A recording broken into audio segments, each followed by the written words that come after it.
y'all. This is Julie with Two Chicks Quilting in Ganado, Texas. And I'm here today with this episode of the Quilting Central Podcast. And joining me is... I'm Angie Dugan from the Quilting Connection in Wisconsin. And I'm Cathy from Fabric Bash in Omaha, Nebraska. What funny puns can we say today? Well, let's just say we're gonna, we are just gonna get straight to the point. We're just gonna get straight to the point with this episode. I love it.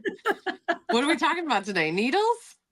Needles. Needles. Everyone needs to know tons of stuff about needles, and we are here to kind of thread your way through this episode about needles. And if you can't see the screen, you really need to go watch the video, because I have this 15-inch needle here, and Cathy and Angie have a little needle envy today because they don't have a big needle to show you guys. And this is going to come in handy today when we're talking about them. So this might be one you want to kind of go watch the video. Absolutely. So Angie, tell us a little bit about what we're going to go into today in this video. Yeah, so we really want to talk about just the differences between the types of needles and even brands of needles, the sources of where you can get your needles from. Needles make a big difference. Needles may be small, but they have a sharp impact. And some people collect stamps, but we collect different needle types. Yes. And we promise not to poke too much fun, but we may prick a few egos today. I love it. So I probably know more about long arm needles than I do about domestic. Like Julie and Cathy, you guys both sell domestic machines, so I'm going to leave domestic needles up to you. But if it's okay, I'd like to start with long arm needles because that's what I know the most about. Yeah, well, I think that, the basic anatomy of a needle is different. It doesn't matter what machine you're putting it in, a serge or an embroidery machine, whatever. The basic anatomy of the needle is the same, with the exception of one part, which is the shaft. So, we can discuss that. But let's start with, I guess, first of all, let's start with brands and quality first. Okay. Let's just start there and rip that Band-Aid off and get that one over with. Right, because the reason I feel like bobbins and needles and even sometimes thread can, if people would want to, quote, save some money by going to a big box store versus going to the dealer where you got your machine that have the right needles and bobbins for those machines, because that's important. And here at the store, I don't know about you, Julie, because you sell a couple different domestic machines, and we have different domestics and long arms. I will not let them cross-pollinate to the other machine. We sell, Juki bobbins for the Jukis and Baby Lock for the Baby Lock and Janome for the Janome. We make sure we stick with the name brand. For sure. Now, I will say this about the name brands on needles. So there's this big online powerhouse that people order from, and I'm not going to go there, but we all know the A word. And I see a lot of things that sometimes have a name beside it. A company like Creative Grids has a horrible time with counterfeiters. Mm-hmm. Same thing. We see the same thing with Handy Quilter bobbins. We see the same thing with Bernina bobbins. And I haven't really heard a whole lot about needles, but if they're doing it with bobbins, y'all, they're doing it with needles. Mm-hmm. So what I see is they actually say, and they have the, brand names on them, and they say that they're legitimate product. But what they are is they're counterfeit. And what they do is how you can generally always tell, you can always tell, how much that package of bobbins cost here at my shop and Cathy's shop or whatever shop you're shopping at. you know how much those bobbins cost. You know how much that pack of needle costs. You know how much that Creative Grids stripology ruler costs, right? And then you see it there and you're like, oh my God, what a deal. What a deal. Okay, y'all. If it's that big of a deal, I don't care if it's online, you're seeing it, or in a shop. Sometimes there's shops out there that don't sell machines that don't know any different. Like they're thinking the same thing you are. Why would I pay this much for these bobbins or these needles when I can buy them for this, right? Mm-hmm. So if it looks too good to be true, typically it is, right? Like that's just how we have to look at it. And you've invested like how much money on this machine? Right. It doesn't matter if it's a $200 machine or a $40,000 machine. You've spent that much money. And the first thing that I see people do is try to skimp on buying needles, bobbins, and thread. Like, yes. Come on, guys, let's not do that. So that's just where we want to go. Trust your dealer, go to those shops to buy those items that know what your machine needs and has the correct product. Steer away from, in those big box stores too, we see a lot of times they have store brands. I tell this story all the time, and I've had a customer that got burned really bad because she has a brand new top of the line machine, and she went on retreat and couldn't sew the whole time she was there because she just knew her machine was broken. And when she brought it in, we discovered that it was the needle. That's all it was, y'all. The needle. It was just ever so slightly, the tip and the eye were different. And it was so small that you could barely see it with the naked eye. But when we dug deeper and we found out, I was like, what needles do you have in there? Because they're not the Schmetz needles that we used. And come to find out, she had bought a package of needles at a big box store, and that ruined her entire quilt retreat. So what did that pack of needles cost her? Right. Frustration and time. Right. So that's we'll get off our soapbox now on that.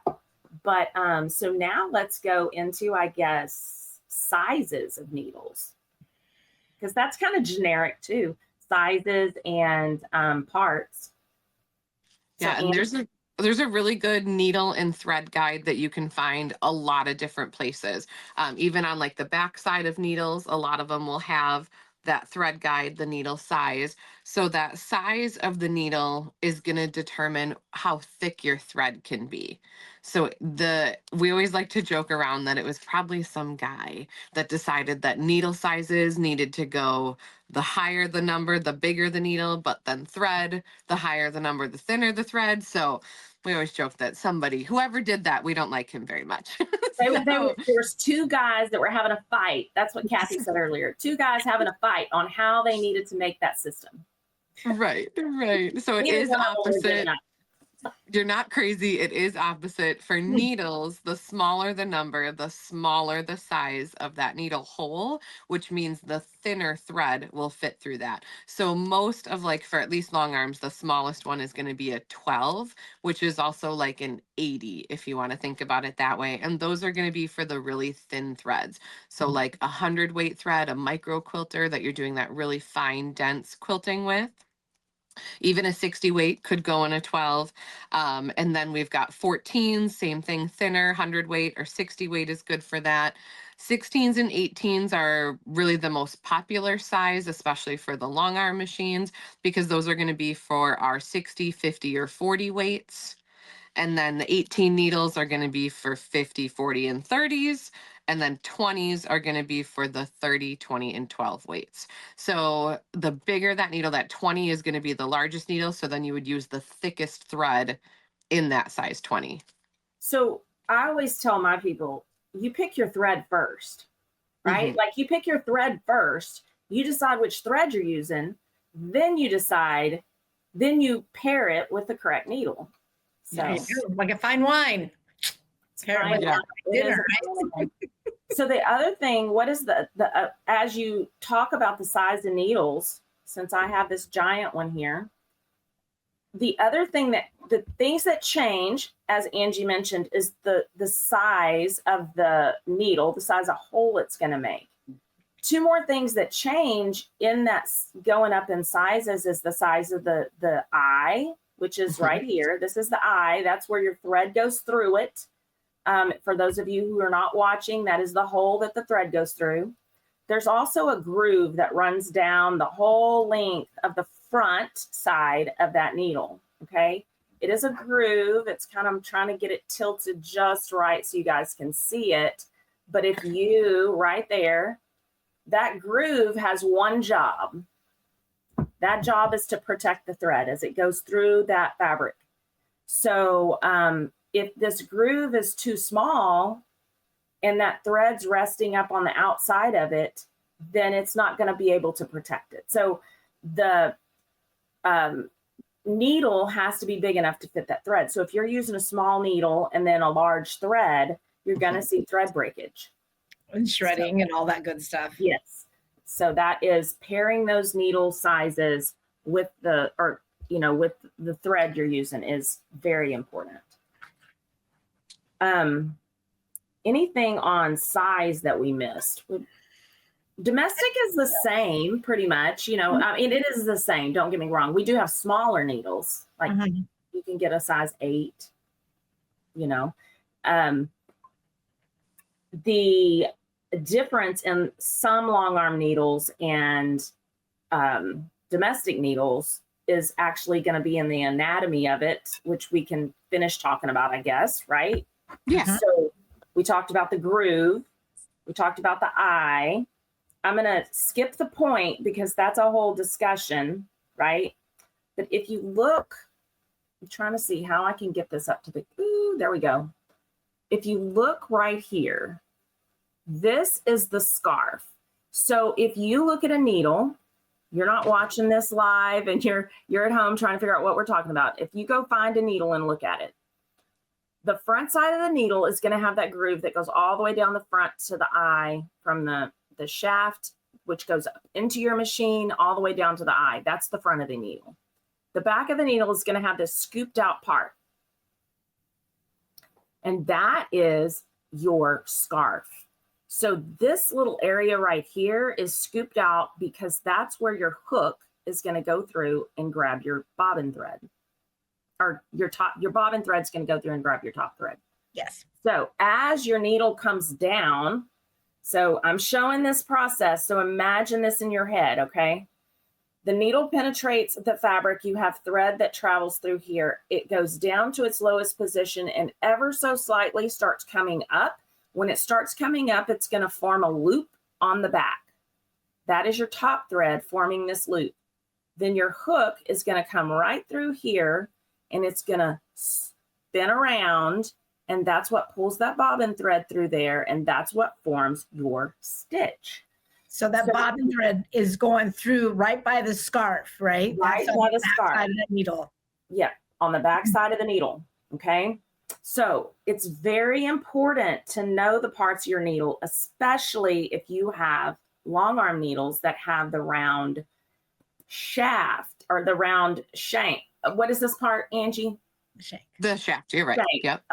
This is the shaft, the whole where the whole lower part of the needle. I get them mixed up. So as you can see, this is a domestic needle. My big needle is a domestic needle. Where is it at? Okay. Why is that? Why does it have the flat back? Because that demonstrates a domestic needle, right? Yes. So most domestic machines, you do have a few exceptions out there, but most domestic machines use a flat back needle. So that flat in the back goes where? To the back. Some long arms use a flat needle as well. Yes, some do. But this flat back makes it near impossible for you to put your needle in wrong in a domestic machine. I mean, I Near. guess you could if you tried Near. really hard. Near. We have seen some things, yes. Yes, we have seen some things. But in a long arm that has the round part that does not have this flat back, Angie, you want to tell them a little bit about how to, navigate? Yeah, definitely. It definitely makes it a little bit trickier when you're putting that needle in if it doesn't have that flat back on a long arm. But there are so many tips that you can do to help keep that straight. We use a really thin straight pin. I like to joke that every quilter in the world has those yellow headed pins. That's like the quilting starter pack that everybody gets a pack of those yellow headed straight pins. So they're nice and thin and they'll fit right in the eye of the needle. And then that helps me see where that needle is. Is it right straight out at me at 6 o'clock or is it slightly turned one way or the other? There's a really cute small little magnet that you can get. It's a really short little magnet. Put that on the front of the needle because it has that groove cut in it. The magnet will sit flat on that groove of the needle. It also helps you make sure that that groove is to the front then, because if you're on the back side of the needle without that groove, the magnet's going to kind of rock around a little bit.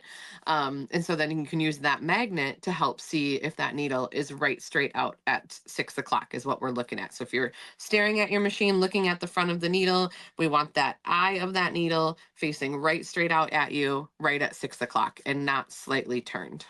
Yeah. And the groove goes to the front. It faces you. The long groove. This is the groove, the big groove. So I will say this, and we've said this before, like when we get somebody that calls in and they say, hey, my machine's broken, it's not making stitches, the first thing we ask them is your needle in right? They get offended. They get mad. Don't get mad. It's easy to mix that up. So, yeah. I've done it. Yeah. Oh, yeah. And so when we ask, hey, is your needle in right? Is the groove in the front? A lot of times they will say yes. And then we get there and it's not. So yeah, just double check that. That's the first thing. Now I have to tell this, y'all know I like ways to remember things and stories, right? So same. Yeah. I'm going to tell you what I was told by a machine tech at my first handy quilter training. Now, y'all know machine techs, right? Like we all love them, but sometimes they are a different breed, right? So we were in this class and he's talking about needles. And this is really my first real dive into understanding needles. I was overwhelmed because I was a lot like a lot of you out there going, I have no idea. I had no idea this and that. So he tells us, he said, now, okay, we talked about what's the front of your needle. Now, it was a room full of women and him. And he goes, now, ladies, do y'all know how to remember? I want you to remember and never forget where the groove goes. And we're like, okay, tell us, how do we remember? And he says, where's your cleavage? The front of you. Your cleavage this is your needle cleavage. It goes to the front. Goes to the front. Oh man. So, that I have never forgotten. Now, if you all are listening and you can't remember where your groove goes, know that that's the cleavage of your needle. You'll never forget where your groove goes, as long as you remember that. I love it. What brain? Oh my goodness. That is that is fabulous. Yeah. So anyway, remember where your groove goes. So that's the parts of the needle. I guess we skipped the tip. But can we real quick talk about where the needle meets the shaft right there, that weakest point? Oh yeah. Can we just talk about that real quick? Because in some of the long arming world, some people think they want to talk about that titanium needle, right? I don't have a big needle, so I'll use my pen to talk about how a titanium needle is actually dipped. So they first dip it down to just the tip, they bring it back out, and then they tip it just a little bit longer, and then they're going to dip it all the way to that, where that groove starts to grow into the shaft, right there where the shaft starts to get fatter. That right there now is going to be even doubly weaker. That's a good word right there. It's going to be even weaker, because when you think about when most long arms, when I break a needle, I break it here on the eye. So just a little tip can get underneath into your hook area. You want to be careful of your hook area. If it breaks way up at the top by that shaft and goes down into your hook area, that is going to mess up your hook area. That needle getting wrapped around inside there could cause several $100s worth of damage for a needle that so-called is titanium that will last longer, could potentially cause a lot of damage on your machine. Yeah. Good to So know. a lot of us don't recommend titanium needles. It's not worth the extra cost, and it's not worth the risk of the extra expense.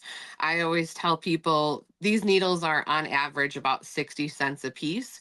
And if something's going to break, I want that 60-cent needle to be the part that breaks, Yes. not going down into our hundreds of dollars of hook assembly, because hook assemblies can range in price, but they're usually a few $100s. Yeah, you're not just paying for parts either. You're paying for labor to have a tech repair that as well. Right, And right. So there's just a little, like Angie said, 60 cents versus, I mean, a few $100s. Yeah. Yeah. So change your needles, guys, because they're only 60 cents a piece. So change your needles too. Funny, yeah, I like to say, when you buy a machine and it comes with a pack of needles in it, right? Like every domestic machine you buy has this little pack of needles in it. And it would amaze everyone out there that, how many times we as machine dealers, like they've never bought another package. Like they're still using the package that came with the machine. And yeah, and it's like I said, we're just saying things that we have experience of doing the same thing. Mm-hmm. And when I figured out that what that thumping sound was, it was game changer, right? Yes. Like, yes. Oh my God, this works so much better now. Well, even if I'm quilting a batik quilt that's 108 by 108, I might change my needle 2 or 3 times on that batik fabric, because when I start hearing that thunk going through the fabric, Yeah. that needle's working hard. It is. It's the hardest working part on your sewing machine or your quilting machine. Right. It's the smallest part, and it's the least expensive part.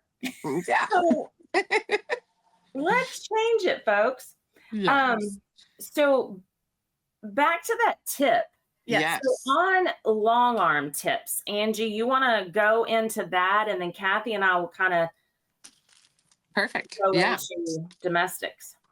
So the needles that we use the most, like I said, are the size 16 or 18, and it's the sharp needle. It's also, most of them are going to say standard too, a standard needle. That's what we use the most.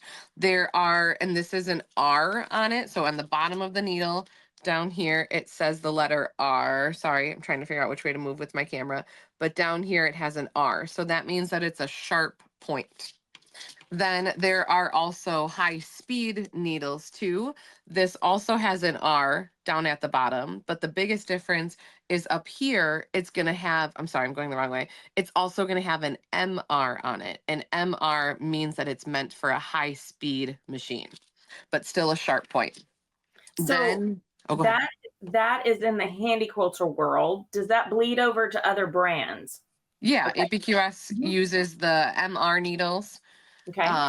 That's what I know. I'm not sure. I think Janome and Baby Luck also use the R needles, the standard needles, not the MR needles.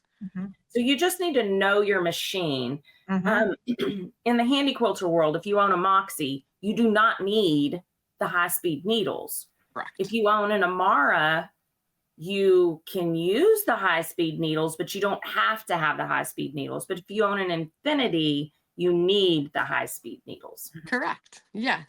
Yes. And then there is one more needle that we carry here. It has a blue packaging on it, and this is the ballpoint needle. So it's going to tell me that it's a ballpoint up here, and then on the needle package itself, it's going to have that FG instead of the R. So then that means that it's a ballpoint. Ballpoints are great for stiffer batik fabrics, t-shirt quilts. A lot of people really like to use a ballpoint needle if they don't want to have that long-lasting hole that a standard or high-speed needle could leave. And I've seen recently a lot of with digital printing, people going more to the ballpoint as well. Yeah. Because the difference between the ballpoint and the sharp, the ballpoint goes through the fibers, whereas the sharp pierces the fabric. Yes. And those fibers, when we talk about those fibers, they're tiny. They're little bitty. That sharp needle doesn't mean it's going to cut your quilt. No. But your ballpoint will avoid those tiny little fibers where your sharp is just going to sew through that fiber. That little stray fiber, if you look at it in my magnifying glass. Yeah. So, so on the tips of so Angie was showing you guys, if you were watching this video, she was showing the packages that they come in. We were talking about this before we went live and laughing about it because whoever made up the system of needle sizes and thread sizes also decided to write the package numbering system for all the needles. So we are going to try to come up with a cheat sheet for you to refer to, but some of our tips for you is to, if you buy a pack of needles, leave it in or attached to the package you bought it in. That will help you remember what it is. So I have a little package of Schmetz, which Schmetz is a little bit better, but I have seen some brands of needles that it just has, 70/10 on it. That would be organ needles for sure. Do what? Organ needles are more that way. They don't have all of the details on them. They just have the size. But like on this Schmetz package, it does have it on the little plastic thing. But if you leave this paper on it, this paper part of the package, you're going to have that information there to what kind of needle it is. So that's our little tip in the meantime until you get to know those things in your head, because it's funny how I was telling Cathy and Angie earlier, I still forget, okay, FG is ballpoint, MR, R is sharp. And so what about the letter R means sharp? That makes no sense to me. So that's why sharp. So whoever did that system is cuckoo, but that's okay. We can find ways around that. I bet it's Latin root of a word. Ever, right? Okay. So in the domestic world, there's another point tip that I used to think that when I saw a universal needle, that meant it fit on any machine. And that is not the case at all. When I learned that a universal needle is actually taking a ballpoint and a sharp and marrying them together, and it's just kind of in the middle. What it means more so than anything is that it can sew through, it can be used on any type of fabric versus, anything else. So it's kind of a happy medium between a sharp and a ballpoint. So universal needles is what typically always comes with your machines and those little packages that you should be using up in the first couple of months that you own it. And, but when you go to buy needles, you need to think about what you're doing, what you're actually doing and sewing on when you decide. So for piecing, because I'm the biggest piecer of the bunch, I think. For piecing, I love that Microtex or sharp needlepoint. The reason being, if you've ever sewn a line of stitches and you see one little stitch kind of kick off to the side slightly, that is because you're using a universal needle. It's avoiding a fiber. So a sharp needle or a microtex will give you a very straight stitch line. And I love that. And as a machine dealer, a lot of times I will switch the needles on the machines on the floor, for the reason being a customer comes in and tests that machine, and the first thing they see is that little stitch go to the side, and they're like, this machine doesn't even stitch straight. No, it's the needle. So yeah, I love a microtex needle. Sure. And then there's embroidery needles too for your embroidery machine. Yep. And then also, can we talk about heavier material like jeans and leather? If you're doing definitely bag making, you want to get even for the domestic machines, you want to get those as well, right? And then also even on the long arm, I've worked with leather. I love working with leather. So we have a specific, that Groth Speckert that has the, like a little knife, little very sharp little blade at the bottom. It's like a little knife that goes through that leather. Bad thing about working with leathers, if you make a hole, it's always there. Yeah. You better know where you're stitching or know your tensions right. Exactly. Yes. But again, those different, the material that you are using will help you with bag making, jeans, leather, all of that good stuff to help with that stitch quality for what you're working with. Right. There's all kinds of needles out there. There's probably more than, I know there's more than we're going to mention. Schmetz makes a really nice little reference book. And if you're ever in one of my thread classes, I know you get it. Superior Thread has some great education on their site as well. I just encourage you to do a little research. Go to a thread class at your local shop. If you are with us, we, like Two Chicks, we do a couple of different thread needle classes that we call One Thread Play. So you actually get to change your thread out and stuff and play with it. But yeah, learning those different things about the needles, I just see so many people that just don't know. So that's why we're doing this podcast. So any other specialty needles, Cathy? I'm thinking top stitch. Like they have a lot of different styles of needles. You have double needles. We got Double blue needles tip. are really cool. Janome has blue tip needles, purple tip. I'm sorry, Now, purple tip. tell us the difference in those. I mean, I don't have them in front of me and I don't memorize all of those. So I always have to go look to the Janome website for that, because all of this information, I'm one of those people that before I start, I need to just go look at, we didn't.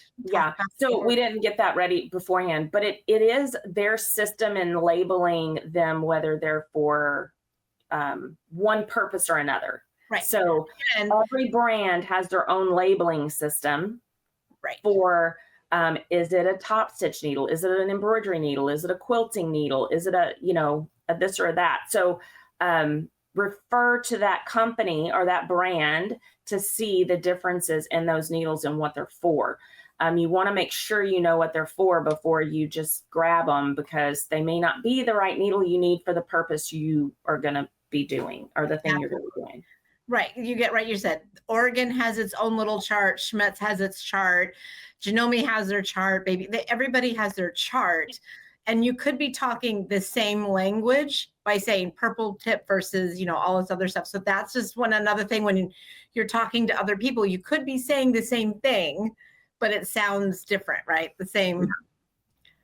So what else did we miss? I'm just going down our list here of what we wanted to talk about.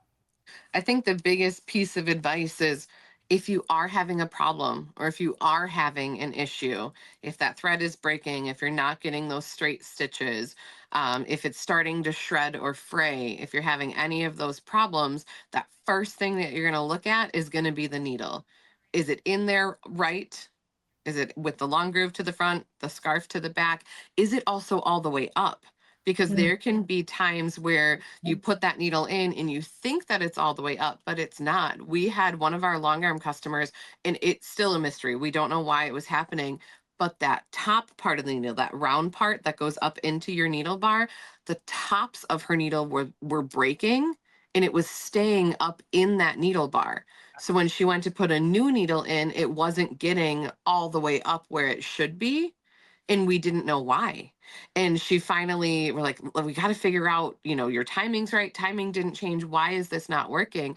And we took an old straight pin and dug up inside of that needle bar. And sure enough, a little piece of that needle came falling out. It came down. So making sure that it's in there right all the way up. A lot of machines will have that sight hole for you on the side of the needle bar, so you can see if that needle is all the way up, at least for the long arms. So you can see if your needle is all the way up, or see if there's something in the way up there too. So making sure needle's in right and all the way up, if your thread is breaking or shredding, is the biggest piece of advice I think that I can give. Yeah. How often should they change their needles? That's a big topic, man. They always ask how, when I have a class, I'm like, that's one of the questions they always ask: how often should I change my needle? And I'm like, well, let's just go back up there. How often do you change your needle? Right. Mm-hmm. And by show of hands, it is usually very large percentage of people will respond to me when it breaks. Right. Yeah. Yeah. It's a personal opinion, right? To a degree, this is subjective.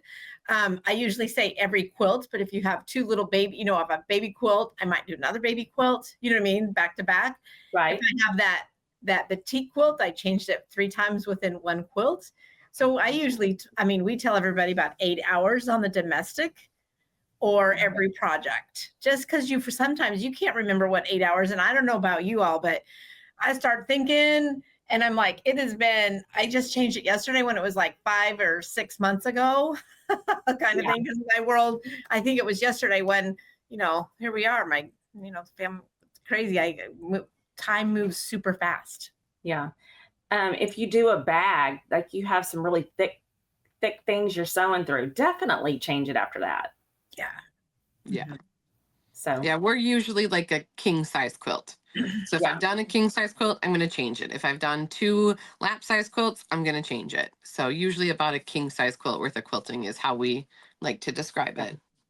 And then can I give one tip on when you change your needle? If you're scared because you just broke a needle, because that's not very nice sounding. Yeah. And to make sure you have it all the way up, I will rotate either on the long arm. I will rotate my shaft by hand to see if my needle gets stuck anywhere. On my machine, I'm going to rotate it as well to see if it goes all the way down and clears, and we're all good. And on your domestic machine, when you're doing that, you're turning that handle, you're going to turn it towards you. Yep. The same direction. You don't back and forth it. Turn it towards you. But the other thing I wanted to say is have a needle graveyard. Have a needle graveyard. This is an issue that one of my customers had. She kept having issues, and come to find out, she had laid an old needle, and she kept telling me, I just put a new needle in, but she had laid an old needle down and didn't put it in her needle graveyard or in her sharp container or whatever you want to call it. And she put the old needle back in the machine. So, that is very easy to do. If you are changing your needle, you have a sharp in, and you decide you need a ballpoint in your domestic machine, and you just put that sharp needle in, put it back in the package or put it in a specific pin cushion so you remember what kind of needle it is. If you haven't used it enough and you just have to save it, right? But if you are taking out an old needle, discard it in something that it's gone, right? Like it's not going to get mixed up. We keep an old pill bottle or like I have the Bernina bobbins come in this cool little cylinder with a screw-on lid. I have one of those in my little machine cleaning box. I'll actually use, sorry, go ahead, Julie. I was going to say, if you use the old, write old on it or something. Well, when I take a needle out, when I'm putting an old needle in, then I put it with the point facing up back into this package. So then my old needles are points up. Yeah. And my new needles are the points down. So then I can left because those points are facing down, and my old needles, the points are facing up. And then that way, once I've used all 10 of these, then this whole thing gets thrown in the garbage. Yeah. So if you don't want a separate package, you can do that. Yeah. I'd love to hear what other people have to do for their needle graveyards. If you guys have other great suggestions like what Angie just talked about, I'd love to hear what you guys have to say, because we learn from you guys as well, because sometimes there's some very clever ideas out there that we just don't think about. Yeah. So I can't think of anything else that we missed on needles, but if you have any questions or suggestions, comments, ideas, put them in the comments here, because we would love to see them. We did talk about briefly about trying to get you guys a needle cheat sheet together and post it somewhere for you. So we're going to work on that, because, you know, there are plenty of education printouts. You can go to different websites and print out so you have it handy. Maybe we can make a consolidated one for whether it's long arm or domestic related. But other than that, you guys have anything else that we missed? Just have fun sewing, and make sure you now, whenever you look at your needle, you say, how long have you been in there, and get that, don't get stuck that we got to get every little ounce out of it. Just make sure you have a good stitch. We want a good, happy stitch. Yeah. And remember, they do sell these separately, lady. You have the one that came with your machine, but they do sell packages of needles separately. And we all have those in our shops. So, back to the buying the good brand, or buying the right brands, and making sure you're not getting something that's a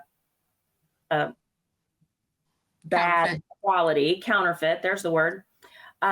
You can order from online. A lot of shops, like we have a website, Cathy has a website, Angie has a website.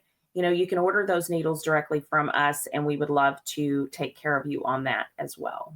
And I definitely have the leather long arm needle. I need a leather long arm needle. Pardon? I've never sewn on leather. Oh, it's so much fun. Look at right here, some of my stitching. Oh, yeah. It's kind of fun. So that sounds like that could be a demo of some sort one day. Just maybe. Yeah. I love going to Tandy Leather and hanging out, because I'm the oddball in Tandy Leather, because everybody's either making bags or, different. They do, and I'm like, I'm over here going, well, I'm going to do quilting with it. They're like, what? Yeah. Well, I guess we are going to go ahead and get on out of here and get ready for the next episode, because you never know what the three of us are going to come up with for you. And we hope that it's an educational experience and a fun experience as well at the same time. Yes. All right. Thank you so much for watching. Bye. Bye. Thanks so much for joining us here at the Quilting Central Podcast. We've had an amazing time today sharing today's quilting stories, tips, and ideas with you. Absolutely. Whether you're stitching your first quilt or your 50th, we're so glad to have you as part of this wonderful quilting community. Don't forget to subscribe so you never miss an episode. And if you enjoyed today's chat, we'd love it if you could leave us a review or share the podcast with a fellow quilter. You can also find us on social media for more quilting inspiration, updates, and even behind the scenes fun. And remember to send your quilting questions or stories our way. We love hearing from you. You might even be featured in a future episode. Until next time, keep stitching, keep creating, and keep spreading the love of one quilt at a time. Bye for now. Happy quilting! Happy quilting! Happy quilting!